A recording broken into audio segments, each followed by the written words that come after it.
track. I hope that you've had a really great day so far. It's not quite over.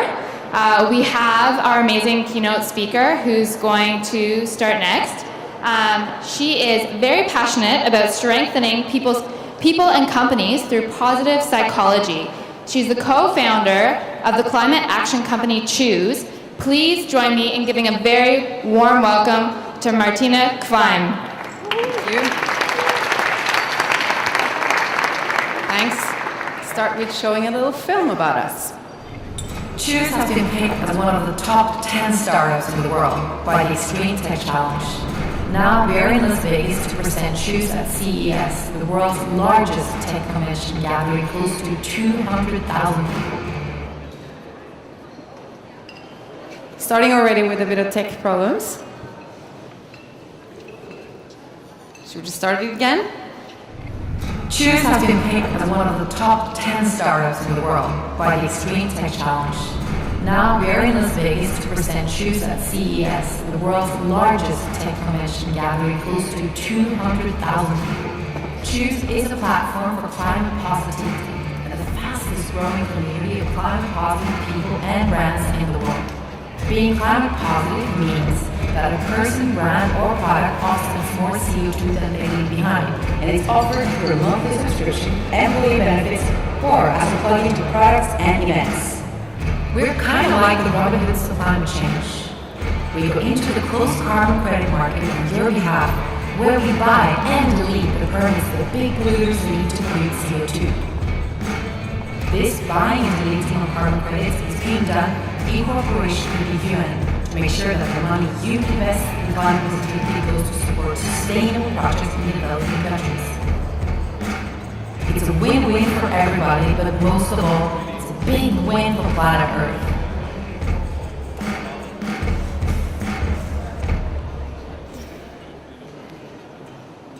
So hello, I am Martine Kveim. I come from Norway and I'm one of the founders of Chooose, a platform for climate positivity. And we provide services that are the easiest, most cost-efficient and impactful actions any person can do to remove their carbon footprint. I'm proud to say that we are, in less than a year, the number one global winner in buying and deleting carbon credits from the UN platform. We are also the global first mover in buying and deleting carbon credits on a blockchain. And before I tell you more about what our company does, I'd like to share with you the story for where it all began. It started in this bar in Oslo called Lorry. Me and a few friends were sitting there drinking beer and talking about the pressing issues of our time and how we could solve them, as you do when you're drinking beer. And as Sam introduced me as, I have a background in positive psychology. I also have a background in technology and marketing. And when I'm not doing that, I am a keen kiteboarder on both water and snow, and I also love to snowboard. And while we were sitting at this bar a year and a half ago, I was extremely frustrated because we had the least snow in Norway during the past 70 years before that. And now we're having a very warm summer in Norway, a very warm summer here in Munich, and we're enjoying it, but with a little bit of bittersweetness, because we know that partly because we have such a warm summer, it's because of climate change. But back then in the bar, I was just frustrated. Why did we not have snow? And me and my friends were talking about, while we know that this is the most pressing issues of our time, and it feels personal, I want to do something about it, but I have no clue what to do. And we decided then and there, let's try to do something. So, let me share with you some of the insights that we found. If I ask you the question, imagine that you never drive a car.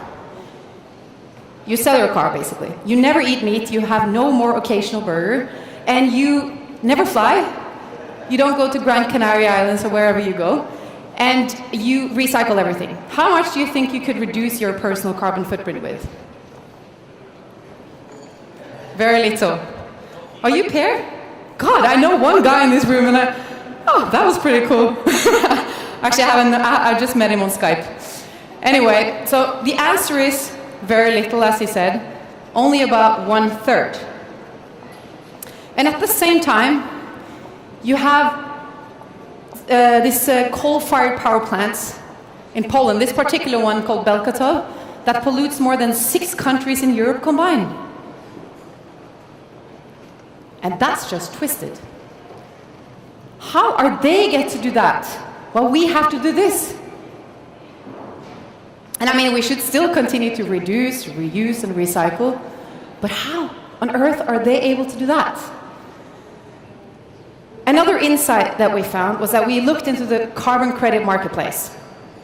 And we learned about it that these carbon credits are being issued mainly by the EU and the UN to the most polluting industries in most countries in the world. They're being given a certain amount of carbon credits, and 1 carbon credit means the permission to pollute 1 ton of CO2. And what happens, though, is that if these polluting bad guys, if they don't manage to reduce their carbon footprint according to the amount of carbon credits they've been given, they can just buy more carbon credits within this closed carbon marketplace. And the problem is that there are way too many carbon credits available, and they're way too cheap. So these guys, they're much more incentivized by just buying more carbon credits than to actually change their ways. And this is where we come in. We found a little loophole to hack the whole system. And my co-founder, Andreas, who is an ex-top-ranked oil lawyer, he fought for a long time. He went from the dark side to the pink side. Do you see that this is pink, by the way? It's a pretty bad color, but all our presentations are very pink. This is what we're all about. I'll come back to that. Anyway, he went from the dark side to the pink side. And he fought for a long time for us to be able to get access into this closed carbon marketplace. And what we do is that we go in there, we buy the carbon credits, but we don't use them. We tear them apart and throw them in the trash. And with that, we're forcing up the price of pollution and accelerating the green shift. And this we're all doing on behalf of people and companies. So we are kind of the Robin Hoods of climate change. Do you get it? Thank you, thank you. Was that from the one guy I know? Oh, thank you. And where does the money go? Because this all has a double effect. As I said, we're removing the carbon credits. 1 carbon credit out of the closed carbon marketplace means 1 ton of CO2 less available for the big polluters. But it also means that the money goes directly into CO2 reducing projects in developing countries. And they're all verified by UN. So by now, we have funded 11 projects so far in 3 countries, and they wouldn't have existed if it wasn't for the money that we funded them with. So you have these projects in the developing countries where they don't really have to start making a coal-fired power plant. They can jump straight over to solar and wind. And then, it all looks fun in the front end, but there are lots of boring stuff going on in the back end so that we can assure our clients and our customers that what we're doing actually goes directly into funding these projects. Another insight that we found is that we realized that climate change has a major branding problem. Who gets engaged by seeing dying polar bears and sinking glaciers and doomsday and don't do this and don't do that? No one, right? And this is where my passion for positive psychology comes in. And the pink that you can't really see that well, but we add the pink and the positive, the optimism. We completely change the narrative of climate change. We go from what we say is being green and grumpy to pink and positive. There's so many opportunities when you change the narrative. You don't talk about meat-free Mondays, you talk about pancake Mondays. What a treat. Every Monday you can eat pancakes. Awesome. And what does this mean for you? Well, you, everyone here in this room, and your mom, and your grandma, and your brother or whoever, you can go into our website and subscribe to become climate positive, meaning that we remove more than your average CO2 footprint. And here in Germany, the average CO2 footprint of a German is about 10 tons of CO2 per year. So, for that, you remove it for 4.2 euros per month. This is the price of removing the average of a world citizen, which is about 5 tons per year. Or you can gift a friend, for example, to become climate positive. Pretty cool gift. And they will get a certificate from you, that we make obviously, knowing that they're climate positive for a year. And this is how a ton of CO2 look like. This is the correct measures. It's 10 meters in diameters. And that's 1 ton of CO2, 1 ton of pollution, and you pollute 10 of these every year.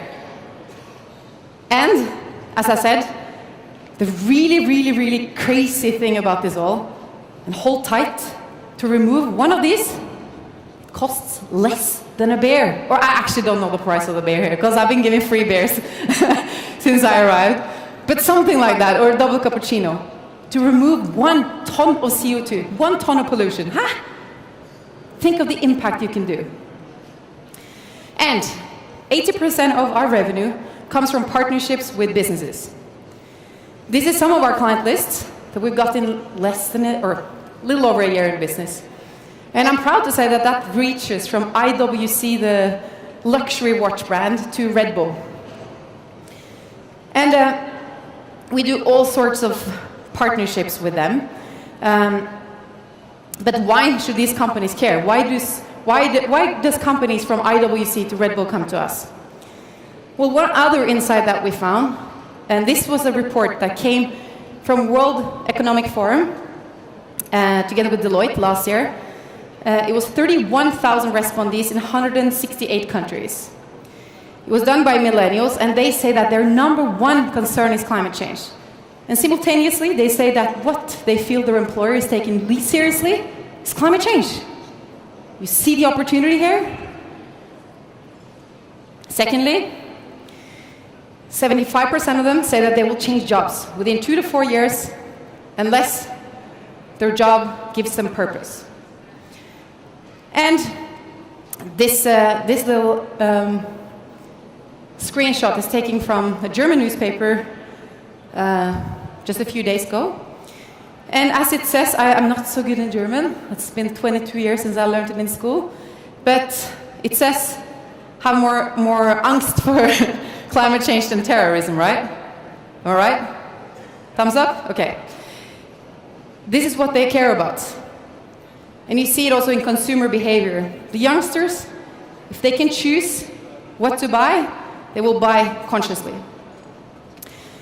So the products that we provide to businesses is climate positive employee perks. We basically make the climate employees, or the employees, climate positive. We also bundle with products and services. And we have climate positive events. So let's say the ultimate 21st century employee perk. You make all your employees climate positive for a year. And we have an activation package, so we basically have lots of add-ons that will make it more interesting for the employee and to make them feel that they are climate positive, and what actually means. And also to engage them to do more on a personal level to have a positive climate impact. Then this is a fun little treat. It's a plantable certificate that one of our clients, Get TDC, the biggest broadband company in Norway, gifted to all their employees for Christmas. It's plantable, so it basically means you put it in the soil, add some water and love, and sun, and flowers will grow. So how can we make this more fun and engaging instead of being green and grumpy? That's all we're about. Then we have the climate positive products. Can you think of the opportunities? If I said 1 ton, that's 1,000 kilos of CO2, costs 5 euros. Can you think of all the microtransactions you can do when you bundle it with products and services? I see some smiles here already. There are endless opportunities. This particular beer is a real beer now being sold in that bar where the idea was born. It's called Chooose a Cooler Booze, and it cuts 30 kilos of CO2 for every beer you drink. The cost of it is 0.1 euro. The climate effect is the same as one of you would recycle everything at home for 1 year. It sounds incredible, but it's the truth. So can you imagine selling this beer at the Oktoberfest? The more you drink, the better you feel. Well, you do that anyway, but the more you do for climate, not a bad idea. It'll be awesome to see that here in October. And last week, but a product called Matcha Bar, a soda drink in the US, they launched together with us. And they launched at Whole Foods, and in 24 hours, they sold 150,000 bottles. Oh, and one more thing. Thanks to our friends at Chooose, each can gifted blocks 25 pounds of carbon dioxide emissions across the world. Yep. This is the next product coming up. A sneakers company from Denmark, a really cool hipster company, contacted us and asked if they could make these. We said, yes, great idea. With our little friendly CO2 eating monster on the sneakers. Do you see it? Pretty cool. So I took the liberty to come up with some ideas to make your creative juices flow of what you could do with German companies. I think it's really interesting to look into the automobile industry. All the changes that are done there, thanks to electrification. There are some great opportunities. Can you imagine that driving a car would leave a positive CO2 footprint? That would be pretty cool. And what I mean with that is that, let's say BMW add Chooose for their first 100,000 miles or whatever. Another idea, these are just mock-ups, but what about having the world's first climate-positive washing machines? Clean clothes, clean air, pretty cheesy, but it works. Here it says, take a close look. Somewhere in this picture we've hidden the first climate-positive washing machine in the world. It's a tiny little washing machine in there. Learn more about climate-positive products and services at Siemens. And then maybe add an extra layer to the energy brand that you have on electrical stuff. Climate positivity, you add more, then you're polluting. Or Signia, that I learned doing my Google search, is owned by Siemens. It's a hearing aid. Pure sound, pure air. It's never been easier to listen to nature or to do something for it. Signia Incio NX is the world's first climate-positive hearing aid. That's a differentiator, isn't it? Or Allianz. Life insurances does not save the world, but climate-positive life insurances do. It's about bloody time, isn't it? I think I have one more. Oh no, sorry, that was it. I'll let the rest be up to you. Anyway, climate-positive ads and services, that's another thing we provide. So, for example, this one, when you click on a song on Spotify, you cut CO2. An extra incentive to listen to that song. And we have climate-positive events.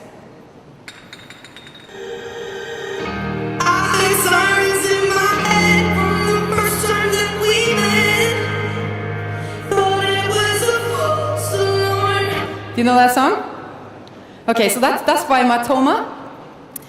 And this guy, he had the world's first climate-positive world tour. That means that not just him and his crew and everyone around him were climate positive, but he also made every single person that entered the concert venue into efficient climate actions from the moment they entered the venue. And do you know, guys, that you're also efficient climate actions right now? Because, yeah, did you know that?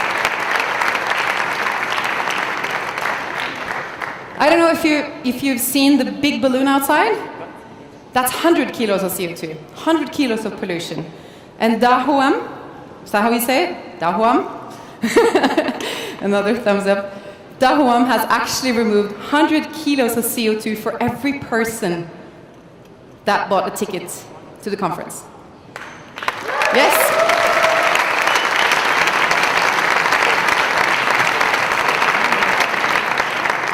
And that is the same climate effect as almost 3 years of recycling everything in your household. For each and every one of you. Boom, gone. And in total, what it means is that Daho.am has cut 100,000 kilos of CO2, and that equals about 1,000 flights from Berlin to Munich. Daho.am. Thank you, thank you, thank you.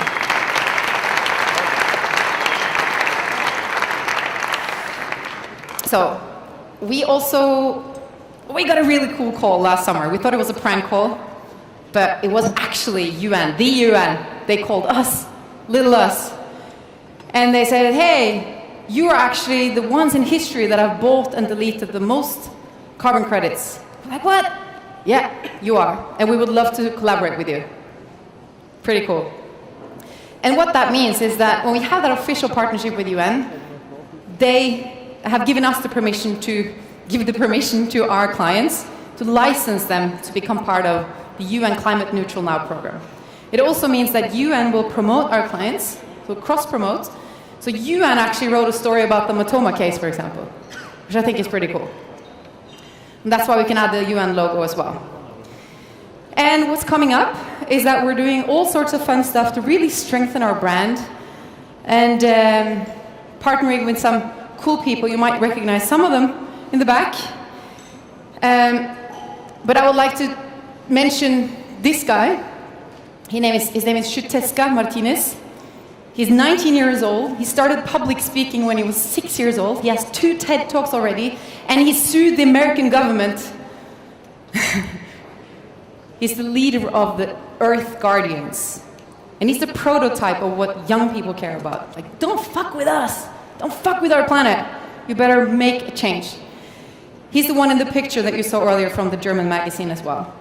And that's his best friend, Jaden Smith. The son of Will Smith, if you don't know who Jaden Smith is. Another really cool guy who just recently launched a water called Just Water. And of course it's sustainable. It's just like, yeah, no biggie, we're just saving the world 1 bottle at a time. Like it should be, you know, like of course this is a bit sustainable. And that's also going to be bundled with Chooose. And this is Prince EA. I don't know if you know about him. Oh, he's another really cool guy. He has like 6-7 million views on each video he plays, and he's going to make a video launching our hoodies. And this guy, the really cool Virgin dude, he invited us to meet him in Necker Island in October. So that's going to be very exciting. And we also just got an official partnership with this organization called the Environmental Media Association, which is an association in the US that certifies all media productions being green. Now they want to have, if it all goes well, a pink stamp to it as well. And then we are also now launching a campaign that we call Climate Positive Cities, together with the Nordic's coolest creative agency, JCP, and Oslo Business Region, owned by the Norwegian government. And we're basically making Oslo as the first climate positive city, together with companies and individuals. We're deleting more than the footprint that we pollute. And this is the Opera House in Oslo. There's going to be a big campaign in January done by the UNESCO, where they will they will show the Arctic on the Opera House. So there will be like an ice bear walking on the Opera House, etc. So you see our changing climate. At the end of the week, they want to end it on a good note, and they want to make it all pink. That's pretty cool. It's going to be live streamed to 30 million viewers. I know this is a lot of bragging. Sorry. Another bragging slide. We've got so much recognition in little time we've been up and running. We won the best Nordic startup at the Extreme Tech Challenge that you showed you initially. The best startup in Norway at DNB Next 2017. Best bootstrapped company in the Nordic Startup Awards. We were semi-finalists in Extreme Tech Challenge. That's why we invited to Richard Branson. And we are world leading in retiring carbon credits from the platform from UN, and global first mover in retiring carbon credits from blockchain, as I mentioned earlier. All the stuff we're doing front end, which is easy and fun and cool, has a quite complicated back end, and blockchain is part of that. So, all in all, we have now, with more than 12,000 world citizen subscribers, we have deleted more than 70 million kilos of CO2, and that equals actually already 100% of Oslo's CO2 cut goals for the year. And that's a pretty high goal, because Oslo is the green capital of 2019, a European green capital.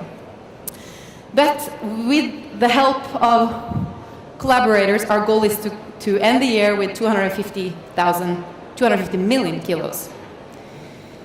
We are now in Oslo, but we have clients all over the world, and we have also opened an office in LA, and we are coming to Munich. We're coming here next. So we started in this bar in Lorry, and we did something besides our jobs, our normal jobs, because we felt that we can't sit and wait for something to happen, and we want to have that tool that can really, really empower individuals. Our crew has grown a little bit, but definitely we want collaborators. And we believe that anyone can collaborate. We're a company, but what we really want to do is want to build a movement together. So if you are an individual, or if you're a company or an investor or whoever, if you want to talk with us, it would be fantastic, and there's plenty of ways to collaborate. So please don't hesitate to shout out to me or any of my partners. Thanks a lot. Have a wonderful evening and a wonderful party.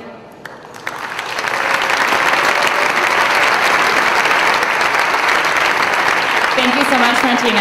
We have a few minutes for questions, if anybody would like to ask Martine some questions. Any takers down here?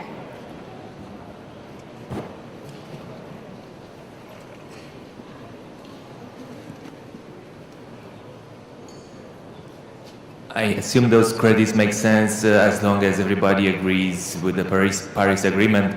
I mean, United States is not there, so pretty much their movement is pretty pointless regarding to the US, so they buy credits from other countries. How would you see this working? I mean, those credits can go up and more can be put on the market, as you cannot control. So there is a little bit of limited control. What I'm trying to say is, in the context of this not being in your control, do you have other ideas on how can you have a similar strategy, but not only buying those credits? Very good question, and I'm glad you're asking that, because obviously this is a very difficult market, and there's about, EU and UN are the main markets, but there's lots of them as well. It's about 30, China and California, etc. And it is very regulated for now. Like EU, for example, they even buy carbon credits themselves to try to reduce the amount, and they go out and say to countries, please do the same. So it's that regulated when they buy from themselves. They're not just like removing and adding, And of course, if the world goes out of carbon credits, then like, awesome, we've done a good job. Then we'll be happy with our job. But we're constantly looking for other ways to work. I mean, that's why we say we're a platform for climate action. We're using this now as an instrument because it is the most impactful instrument we can use. And it is the best one we have. It's not perfect, but it's the absolute best one we have. And then we're constantly working with 2.0, 3.0, 4.0. And I'm not going to bore you with that because that's a long story. But we're definitely, we're many steps ahead.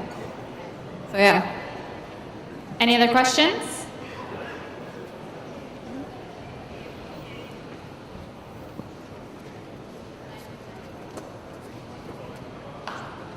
I really liked the talk. Just one question, like the more realistic estimate of 1 ton of CO2 is around $30 to $40, and you're charging just $5. So aren't you making it way too cheap for individuals or company to kind of buy a good conscience? You know, I don't know where you have the numbers of $30 to $40. Where is that I just Googled it, like the Obama admin. Well, then Google is wrong, because the estimate, the price of a ton of CO2 can be, it's very versatile, right? This is a marketplace.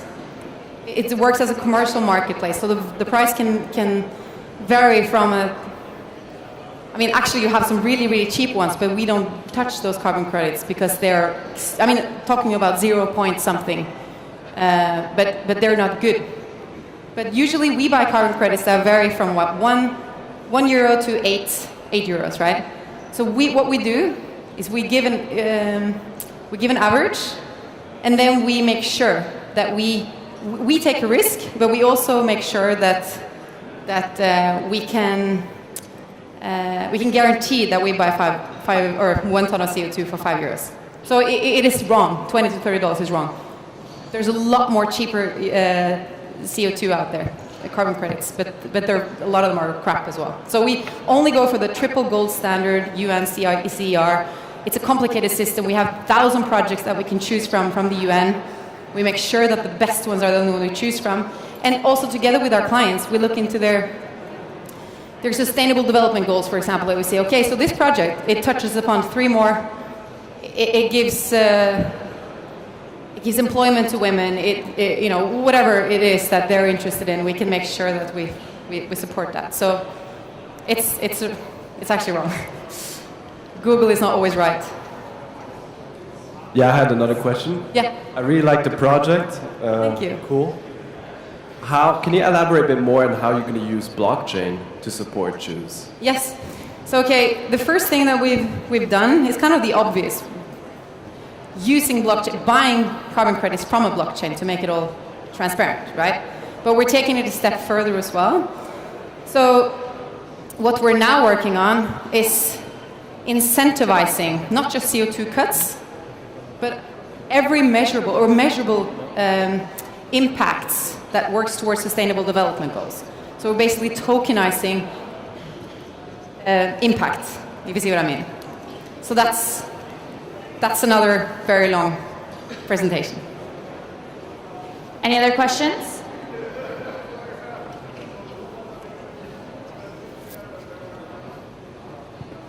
Which kind of blockchain do you use? And is it a public blockchain like Ethereum? And if yes, are you buying your own carbon dioxide footprint off with like the money of the customers? Yes.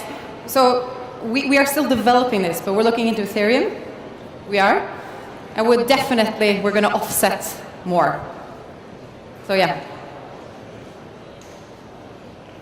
Oh, nice and easy. No, perfect. Hi. Hey. Is it like carbon bonds are a finite market? Sorry. It's like you're buying carbon bonds, but you're choosing to not buy the bad ones, right? Yeah. But then isn't it an infinite market in theory? Well, it's extremely complicated. The EU market is cap and trade. The UN market is it works a bit similar. You can kind of also issue carbon credits with the project, but it's still a limitation, and it's a 4.8 overlap between the two markets. So it's complicated, but it's not infinite, and it's not completely cap and trade either. Perfect. Well, I think that's all the time that we have for questions. I want to say, first of all, thank you, Martina, not only for being here and for giving your talk, which is, of course, greatly appreciated, but for everything that you're doing for the environment. I think I speak for everybody here when we say thank you. It's an amazing initiative, and it's amazing to have people like you out there driving it and pushing it forward. And what I would like to do, what I'd like everybody here to do, is to say a big thank you to Martina, and I'd like you to all please say it with me in Norwegian. So it's Tusen takk. Can everybody say Tusen takk, Martina? Oh,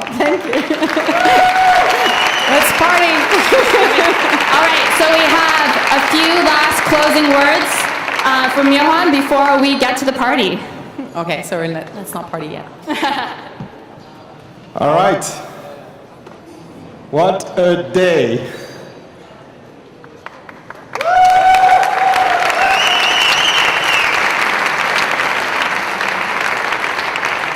Did you guys like the conference? No, more!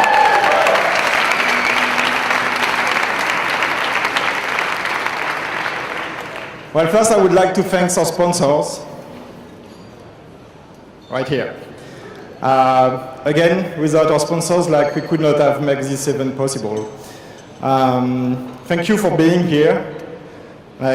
We really enjoy the day, seeing all those people interacting. It's been really fantastic. It's really I'm getting emotional right now. I would like to invite on the stage Daria and Herbie first.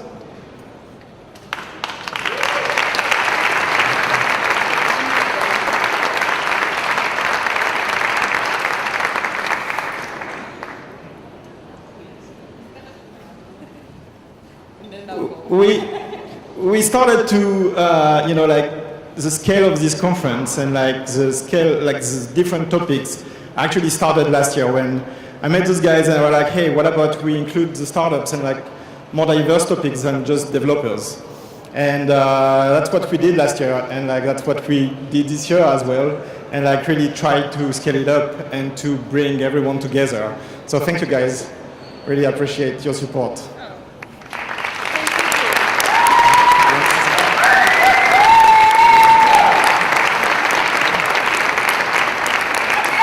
Now I would like to call the organization team. Guys, come on stage.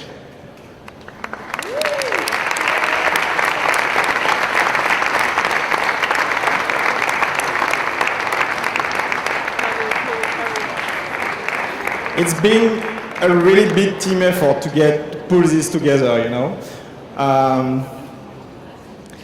And without those people here, we would never have done that. So, big round of applause for everyone here.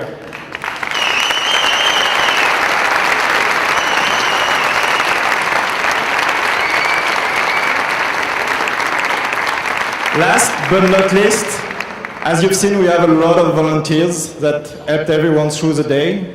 So, guys, come on stage. Everyone with a white shirt, come on stage. Woo!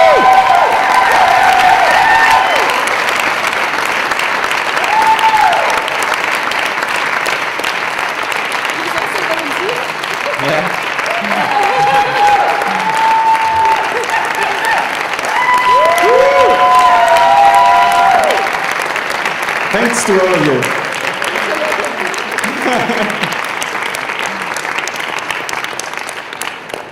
Well, now it's the after party, right?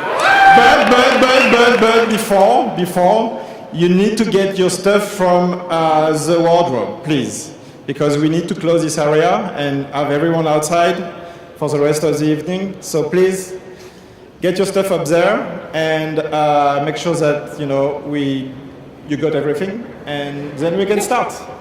Then we can party. Then we can party.